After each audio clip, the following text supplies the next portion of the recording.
Hello friends and new friends. Today we're talking about our first year with Golden Comet chickens. Maybe you came here looking for recommendations. We're not going to leave you on the cliff. There are no cliffhangers on this channel. Yes, we recommend Golden Comet hens.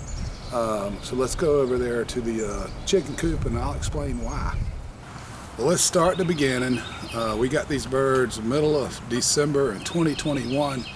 They were laying by the end of January, early February. We got them as pullets.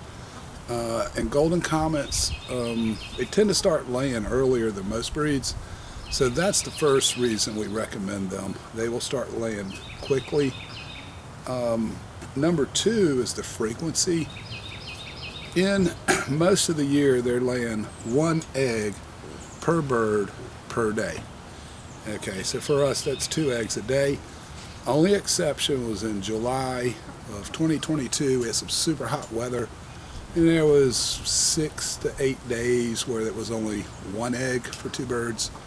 And really just recently, the last few days, it's been the same way, 1 egg for 2 birds.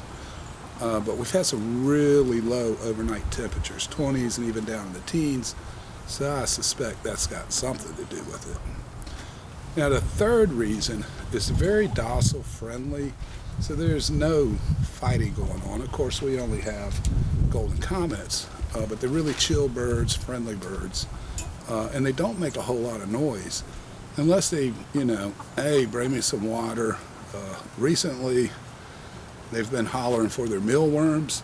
We've given a little mealworm snack every day, so they'll let us know that. And then one of them has a peculiarity. When we walk around a shed and get out of sight, it starts getting agitated. I think it wants to go over there and do some digging around. Now we had been letting them free range a bit under supervision, but we live in an area, we're very close to a reserve, and it's a hawk city. So we get the red tails in here, the red shoulders, some, what do they call them, shin shanks, but I don't think they'll mess with chickens. But the red tail and red shoulder, they'll definitely take a chicken out. So we've had to adjust. That's why we have this bigger coop here.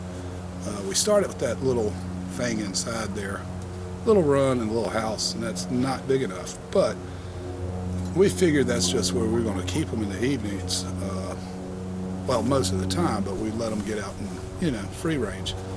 However, it's too risky with the hawk pressure here. So we went out and got a 6x9, and we even on the side of it kind of rigged up a little treat run. It's a little place they can go to when we clean this thing out. Now just chickens in general, if you're thinking about getting chickens and you garden, we also recommend that. This litter, the manure, you compost it. Let me take a break so this plane gets by. Okay, the plane's passed. So you do have to be careful using chicken manure compost year after year after year, because zinc will build up, and there is a threshold. There's a minimum level, but there's also a maximum, and once you get past that, it would be detrimental for vegetable gardening actually. And if during that time any cost involved for say feed is really offset by the compostable material you end up with. So it's really a net zero, which essentially makes the eggs free, more than less. So that's our report. We've been nothing but pleased. Been in a lot of eggs, just 2 birds, but we've had plenty of eggs to even give some away. I would say over a year, definitely 650 eggs, but probably more like 680 to 700 eggs, because we did have 2 stall periods, but they're really, really consistent layers. These birds have not gone to first molt yet, so we're thinking that here soon they'll pick back up and give us 1 a day as it warms up, probably starting this week, in fact. Well, if you're new here, don't forget to subscribe, and we'll see everybody on the next one. Happy gardening.